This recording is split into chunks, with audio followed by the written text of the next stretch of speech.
Yeah, good morning. Nothing like some good, solid sack time. She's not there. She's doing a wash. Oh, so, did you make it through the night? Yes, I'm proud to say I did.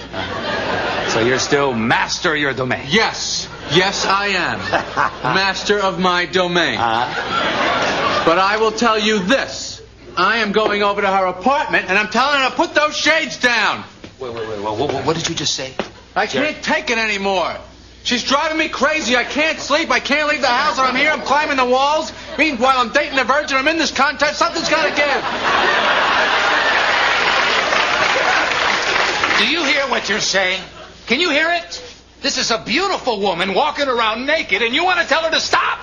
That's the dumbest thing I ever heard. I mean, it's incomprehensible. I'm not going to let you do it. Well, I'm doing it. Get out of my way. You can't. This is something that comes about once in a lifetime. When we were boys looking through our bedroom windows, we would think, why can't there be a woman out there taking her clothes off? And now that wish has come true, and you want to throw it away?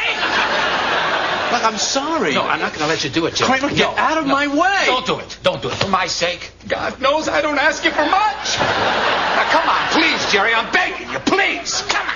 Please.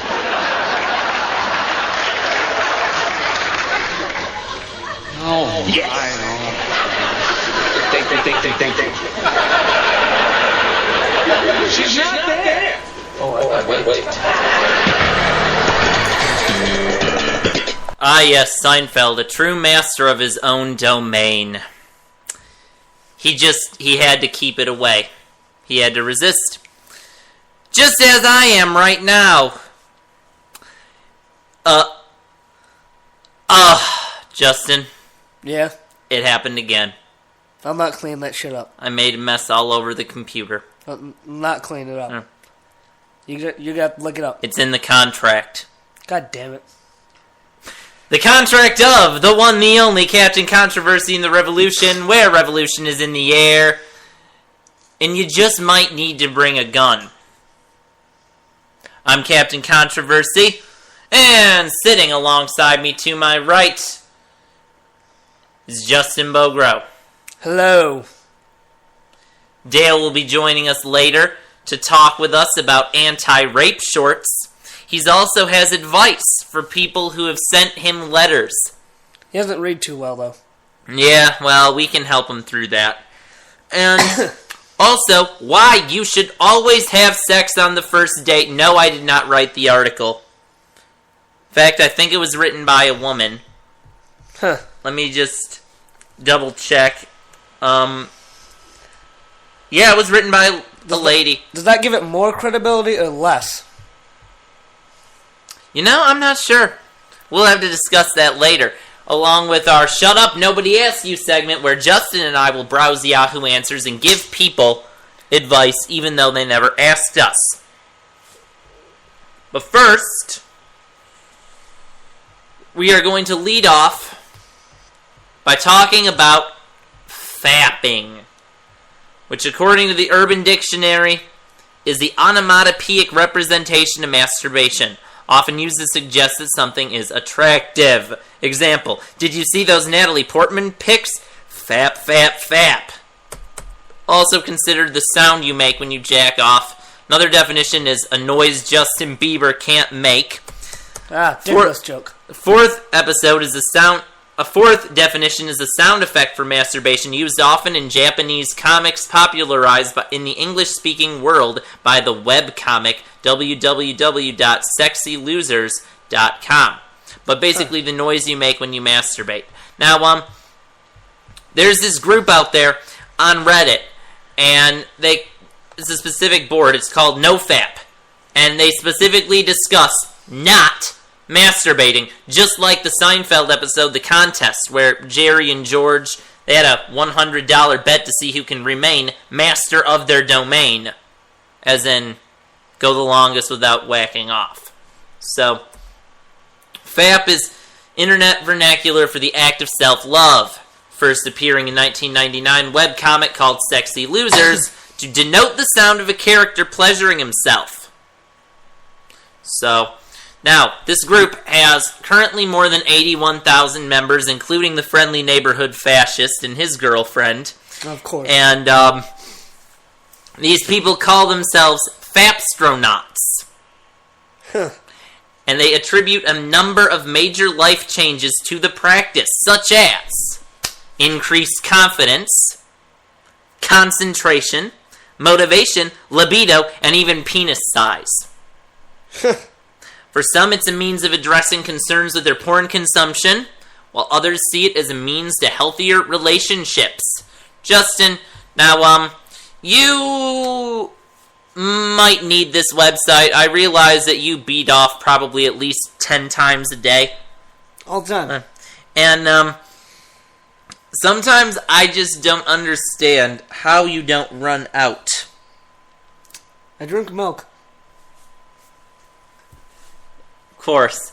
No, but in all matters of seriousness, you actually amaze the hell out of me because you actually claim that you don't masturbate. You're of that 5% in some ways. Even though you've been single now for... Has it been 2 months now? Something like that. Have you done... I have not. Has semen left your... Not that I know of. Never. So no No. sex, no masturbation, no wet dreams, no... No. See, if I've gone... One time I went like 2 days without masturbating and I had a wet dream. That could mean a lot of things. Maybe that just means you could just be a sperm bank. Like, you could just be full of it. For all we know, like, instead of blood, you could just have semen. I have, like, no customers, though. That's my biggest problem. No members. You have your hand, and tissues, and lotion, and the fall of dignity. Of course. Now, here's how this group started. Okay? A June 2011 post on Reddit linked to a study from the National Institute of Health, and here's what this study said. When men don't masturbate for 7 days, their testosterone levels increase by 45.7%. So, some members of Reddit decided to take a week-long challenge, one of whom eventually posted that fabstinence is what they called it, and used it as a powerful motivational tool. So, after that, the official NoFap subreddit was established and a standalone site appeared a year later at nofap.org. Now users have a place to gather and discuss their various approaches to not masturbating. The approach to not masturbating. Is it the approach just not to masturbate? Not if you have a serious addiction to it. Like, how would I... Put yourself in my shoes if I tried to join this site. You couldn't. You don't think I could do it? No, you get pissed off if you don't jack off for a day. It's noticeable. He does notice it. Like, he can seriously tell. Justin, tell me this. Based off how I'm acting right now, when was the last time I masturbated? Last night. And he is correct. I do it when everybody else goes to sleep. So, as to not be disturbed or not to disturb anyone else, I should say. I think it'd be funnier if you fucked with our other roommate and just went in there and just started as he was on his computer. Do a science experiment. And see how long it takes for him to notice? Yeah, see how long until he tells you to put it away. Yeah. Maybe he'll just stare at you. If there are any listeners out here, I mean, we do have that chat service if you want to talk to me about your masturbation habits, ladies especially. We would especially love to hear from you. You know how tough that's going to be? I know. Like, if that happens, this show's an automatic success. Yeah, I know. But the chat service is right there. Hell, if you're listening on Facebook and you're one of my Facebook friends, you could Facebook message me about this. I'll talk to you there. I mean, it makes no difference to me. But anyway, this whole group, who is it for, they ask. As you know, they call themselves Fapstronauts. They're a community of people, and it's basically for anyone who wants to give it a try. Now, Alexander Rhodes, he's the name of the NoFap founder. He's a 24-year-old web developer out of Pittsburgh, Pennsylvania. He says, for porn addicts, it's about recovery. Some fapstronauts are here to improve their interpersonal relationships, whether it be for a marriage, a relationship, or single life. For others, it is simply a challenge of willpower to seize control of your sexuality and turn it into superpowers. There are many, many different reasons to join, but we're all on NoFap with one goal: to help each other abstain from PMO, which stands for porn, masturbation, orgasm. Huh. Now, it's not a gender-specific idea, though. The women on NoFap are called femstronauts. Only about 5% of the community is females. It's mostly a bunch of guys in their 20s talking about not masturbating. What's that sound like to you? Denial. You think that they're all chronic masturbators? Yeah, that or a ton of Sheldons. You know, people with no ambitions. But why do they feel the need to talk about it? I mean, these are people who used to do it all the time. Now I'm going to go with denial. Maybe they, like, in a fucked up way, get off by telling people they don't get off. Huh. Wonder how that would work. You know, you just imagine how much sperm is just in storage, just waiting for me. But keep in mind, though, these people could be sexually active in relationships. They just can't fuck themselves. That could be true. They have to do it with other people, and that's the only way. But do you buy the fact that this would increase confidence going, not masturbating? If anything, masturbation boosts my confidence and relieves stress. That could be. I mean, I guess it depends on, how you take it. I know a lot of people, after they masturbate, are ashamed. I think it depends on what you masturbate to. Later. I guess that could be. That's just me. I mean, I guess if you're masturbating to something, like, really fucked up, like 2 Girls, 1 Cup or some shit like that, then I guess, it would be more embarrassing. Well, we're gonna come back. We're gonna come back to this whole thing, and I'm gonna go to another thing. There's an infographic that NoFap has come out. It's an in-depth look at them, and basically their whole mindset: taking a whack at porn, profiling the voyage of 73,000 plus fapstronauts. Today's young adults are voracious consumers of online porn. An endless stream of videos can give you anything you want, wherever you want it. That's true. Although, I can't help but notice that the hottest models advertised on the sites are always to some website that costs an arm and a leg to become a member for. I always find these hot people that I can't jack off to without giving out my credit card numbers, and then I just end up being disappointed. You ever have that problem? Yeah, product placement. They put you with, I wouldn't say shitty video, but, something less than what they're about to show.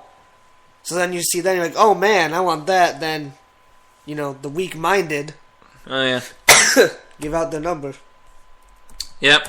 The same way that, you can get people to call those sex lines that you see advertised after 10 o'clock at night. Oh, yes, absolutely. Where they think if you call, you're going to get some sexy lady like on the commercials, but in reality, it's just a bunch of 40-somethings. And probably a whole bunch of men. Yeah, it's that's like what I mean. chat roulette. Mm-hmm. I don't know if you've ever been on that or Omegle. I've seen Omegle. Yeah, like just a bunch of dudes. Basically. With a couple of girls in there. And their dicks are already whipped out for no matter who shows up to talk to. Yeah. They're just masturbating. Have you ever played the game where you have to go through Omegle? Try to see how long until you see a dick? Oh, yeah? That was a game that some of my soccer buddies played once. The record they got to, 4. Wow. That's the farthest they could get. Wow. 4. That's impressive. I would have thought 2 might have been the record. So, now, the male sex drive, according to this, there's a chart, says the male sex drive is novelty-seeking. New mates are more arousing than familiar mates. This has been empirically demonstrated in rats and other animals, too. So, it says that with new mates, male rats climax in a much shorter period than with the same mate. Huh. They call this the Coolidge effect. There's a nice little thing here about declining arousal the more times you've... Okay, like with the first one, and then the second one, and then it just plummets at number 3. Like 3 strikes, you're out. Huh. Now, several features of high-speed net porn make it align perfectly with novelty-seeking sexual behavior. Because you can do it in your home. You don't have to go anywhere. It's free. And it's endless. The novelty is endless. Now, WebMD gives a number of 420 million pages of porn out there. I believe it. That we can access. That's it? I think... Yeah, well, I definitely thought it'd be... I mean, you know the phrase, if it exists, there's porn of it. Oh, yeah. So, I mean, if you think about that, how many different fucked up fetishes there are? Yes, and you have to, I mean, when the porn industry has to... Literally, they have to facilitate to every fucked up mind. I have an article that I totally forgot about 8 of the most fucked up fetishes. Like, I mean, a lot of people find that the shitting and pissing and, you know, some of that stuff odd. But that's not even the, you know, that's not even the start. How fucked up it can really... I mean, people with rape fetishes, people... I mean, there are some really fucked up fetishes that, you know, you have to take advantage of. Oh, absolutely. Such. Like, I know there's some fetish of women having one boob way bigger than the other one. Ew. That's a fetish that people like to have women to have lopsided boobs. Yeah? I think that's pretty fucked up. That is pretty fucked up. Like, it threw everything off. Okay. So, you just brought up something else that I totally wasn't going to do this early in the show, but you just segued into it perfectly. Here, according to OD.com, here are the 8 freakiest fetishes. How about this? Number 1, have you ever heard of woolies? No. A woolly is obsessed about wool clothing.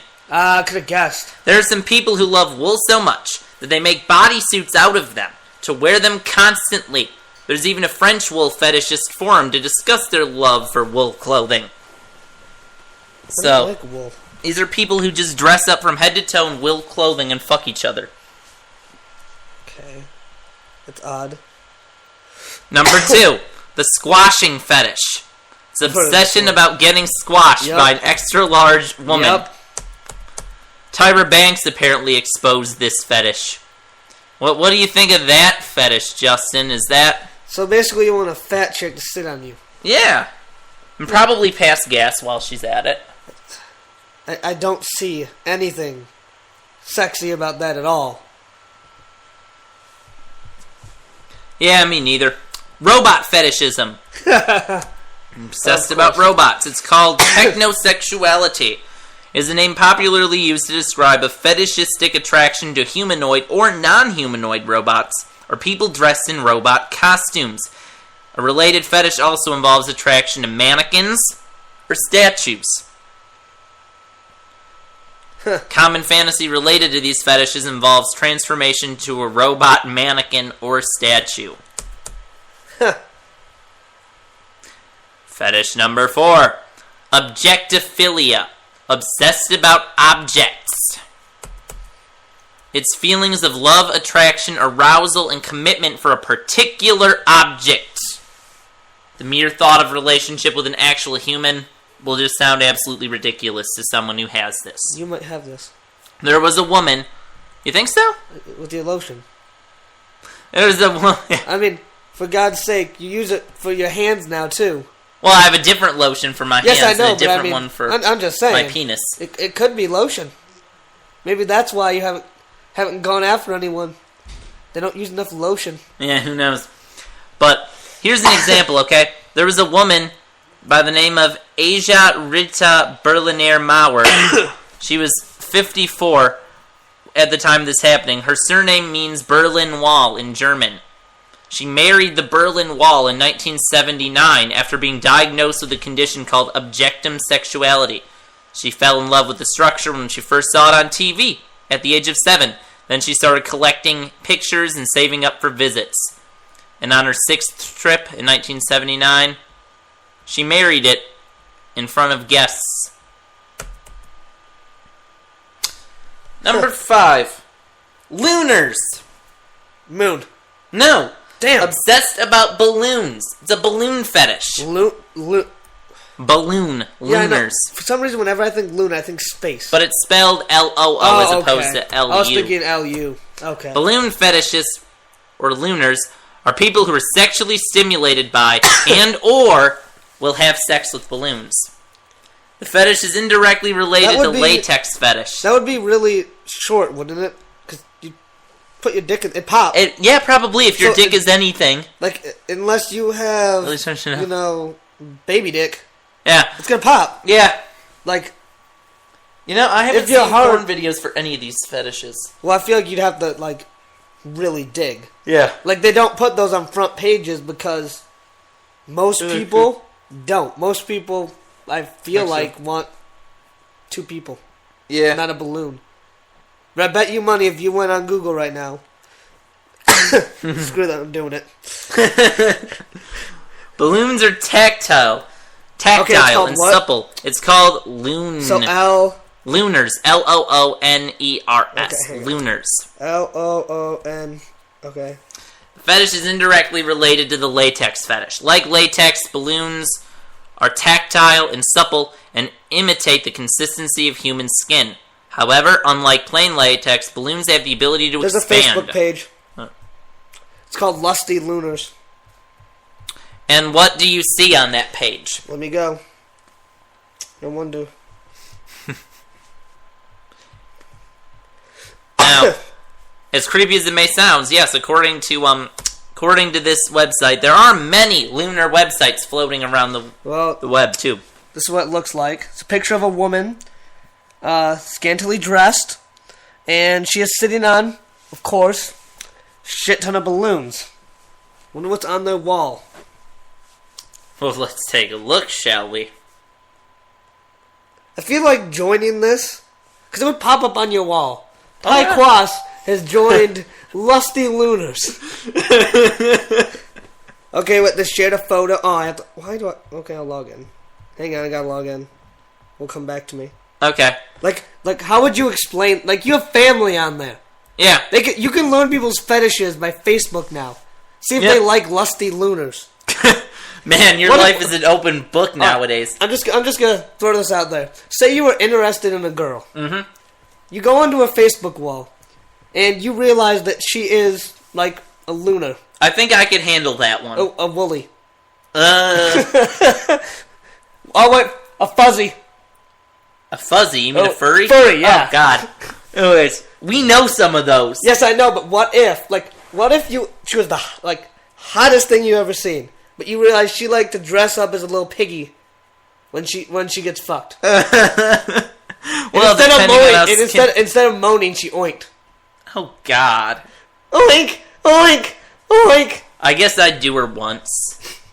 I feel like that would ruin a lot of relationships. Yeah.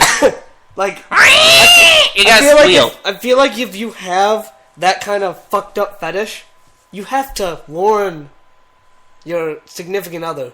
At some point, but you can't say it on the first date. No, that's true though. But say like you've been going out for a couple months. For some reason you haven't had sex. Okay. You go to the bedroom and, things start getting heavy. And when you start taking your clothes off, she starts putting on a costume of an animal. Like, that would throw everything off it. Like, what if a little bit. You did. You didn't know. You're naked now. You're like, alright, let's do this. You turn around and she's dressed up as a wolf. That'd be freaky. Like, what would be your next step? You can't talk about it at this point. You're naked. I'd probably be like, what's going on here now?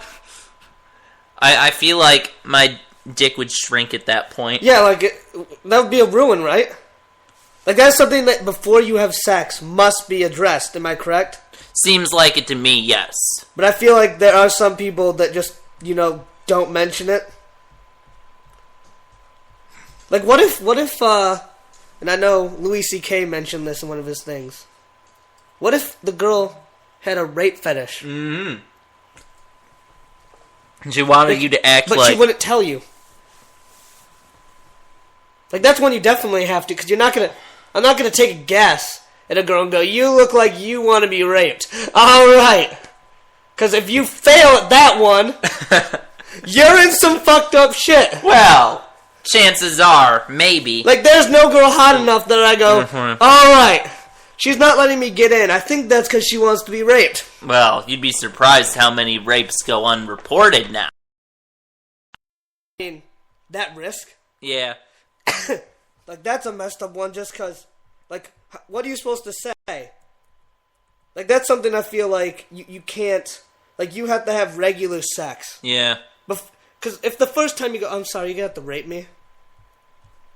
That just comes off. I don't know. I think if someone told me that was up front with it, about it, I'd probably be okay with that. Yeah, but you know most of them won't. That's the fucked up thing. With those kind of fetishes, you have to figure it out. Yeah. Because they don't go, hey, you know, when you're on your first date, so, I like pizza. Yeah. I like to go out with friends. I like rap music. I like to be raped. Yeah. Here's an easy one to figure out, though. Mucophilia. Obsessed about sneezing. Yes, a sneeze fetish. That is really odd. So people, they like boogers. They love the scent of the sneeze. Ugh. They just... Why?